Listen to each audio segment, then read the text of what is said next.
What's going on, everyone? Welcome to G-Ball Vision. Today we have a couple of knives to take a deep dive into. While we're getting started, let us know down in the comments what your EDC is today. So we have a couple of Holtzman folders here, and if you're not familiar with Holtzman, they're a company who has dabbled in the fixed blade market for quite a while.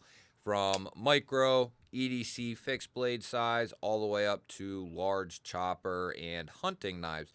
They also have developed a nice catalog of folding knives in the more budget range, typically between 30 and 70 bucks, let's just say. I will have them linked down below. A lot of these knives are available in different variations. Some are sold out, but a lot are available also. We're looking at the Holtzman straight back here and the Holtzman Sentinel.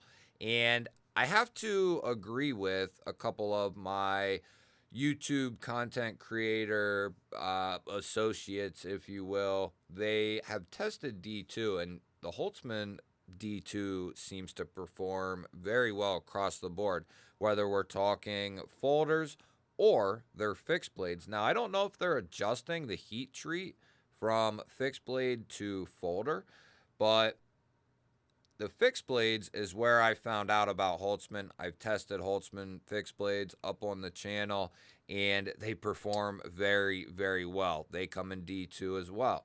And I just really got interested in both of these and wanting to really give these a shot and try them out. And I have to say, I've really enjoyed both of these knives. And coming at it from someone who is looking for value and ease of maintenance. And I think that gets overlooked in a lot of aspects. I think everyone falls into that. Some of these super steels are extremely hard to take care of, especially if it's a novice buyer, novice sharpener, strop, all that type of stuff. It's not going to be quite as easy as some may make it sound or some make it look. I would say for the majority, it's going to be tough to maintain some of those super steels and sharpen them. But with something like this D2 here, and that's why I'm a fan of good 14C, I'm a fan of good D2, because not only does it have decent edge retention, if not a little bit better than decent, but when I feel as though it's starting to lose its potency, it's nothing to just run it on the strop a little bit and bring that edge right back. And I think, stropping might seem like a big deal, but it's really, you watch a couple videos and get a little technique down, and it just becomes very, very easy. I think for the most part, most people out there would be able to figure it out to the point where you could get an edge back on your knife depending on the steel. And I think with this D2, that's where you're not getting a huge bang with the D2 in performance. I mean, it's a pretty damn tough steel, and it's got pretty good edge retention too. And it don't have the best corrosion resistance, but a black wash finish like this is going to really help with that. And this one here has a two-tone stone wash on the flat and satin on the primary. And that's going to also help with corrosion. Bead blast is something you want to avoid. But the D2, in my experience with these knives, is really good and really easy to maintain. Now, the Sentinel has a black wash finish where the straight back has a two-tone satin and stone wash finish. This also has a contoured G10 handle. We're looking at a right hand carry only. That is a knock I have on this knife. It is right hand only. Wish they would have made it left hand friendly. They do give great access to the liner. Very easy to disengage the knife. And I can't decide. I'm leaning more towards the Sentinel just because the ergonomics on this knife, no, this isn't contoured, but it's chamfered beautifully all the way around. And you have such a large area where you can grip this knife. If we really compare them, the straight back ends up here, okay? This one ends right here. So that's quite a difference in what you can grip on which knife. And I just find that it makes this one just a little bit more comfortable to me, even without the contour. Not that this one's uncomfortable, this is really comfortable, but you're pretty much locked into this spot right here. Maybe come back a little bit for some reach, but you're not going up any further. And that's not, a knock on this knife. That's just how it is. When it has a flipper like that, that's just the way that it goes. As far as deployment for each of these knives, it doesn't feel like any of the deployment methods on either knife were overlooked. The studs on this one are extremely strong. Not unsatisfyingly strong, but they're right there at the cusp. They are nice and strong. And that gives the ability for that flipper tab to have a nice deployment. It doesn't feel neglected one bit. The light switch and push button are absolute money.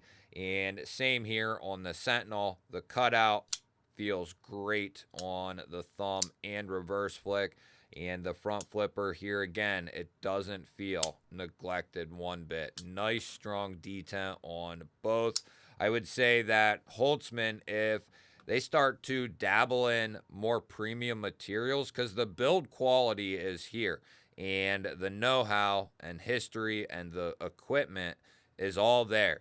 If they start doing more premium ended materials, they have a ton of potential. I mean, they could live in this area and be just fine. I'm just saying that if they were to upgrade the materials they're using and even stick with same designs, this knife in a premium fashion would be absolutely money. I love this thing. And I could imagine this with a compression lock, a frame lock, with titanium and carbon fiber. The options are obviously pretty unlimited. Good access to the liner here as well. And the closing action is going to be really nice on both these knives. Buttery smooth. And you will be past the detent on this one. It's very, very early, so you're not going to have any issues out of locking yourself out. So another pro in the right direction. I have very few critiques of these knives. First and foremost, the left-hand carry is not there. That's something I wish these knives had. That's a little tick, but certainly not a deal breaker. They do a great job at keeping the branding to a minimum. They have their logo there out of the H and then their other logo there on the blade, and I think that looks absolutely fine in my opinion. I like the icon there that they have, and they also send this one with a bead as well. So really cool packaging from Holtzman. They send a nice package. You get a bunch of goodies, a sharpening stone, and all kinds of other goodies. So they know how to win customers over. And, that's one thing early on I learned about Holtzman is you could tell they're a company who cares about what they're putting out there just by the packaging that they send with the knives. You guys will have to let me know. What do you think of these two Holtzman folders here? And if you have any experience with any type of Holtzman knives, let us know down in the comments what your experience has been, because the majority, I don't think I've heard any negativity about Holtzman from anyone anytime that I've done content on them, or any content that I've watched on Holtzman has all been pretty damn positive. So I'd be interested to hear your thoughts on these knives. I would say for the price point, they're a touch overpriced by just a little bit, by a few dollars. But if you like the designs, I would have no fear about picking these up. A lot of people love D2, good quality D2. So for those people, these would be a couple of great options. Don't forget to hit the thumbs up button. That helps push this video to more people. If you're new to my channel here and you enjoy this type of content, you're in the right place. Make sure you subscribe, because I release daily videos just like this. I'll put a couple of new videos up on your screen. Go check one of them out. Have yourself an awesome day. Thank you all again for watching. I will catch you on the next one.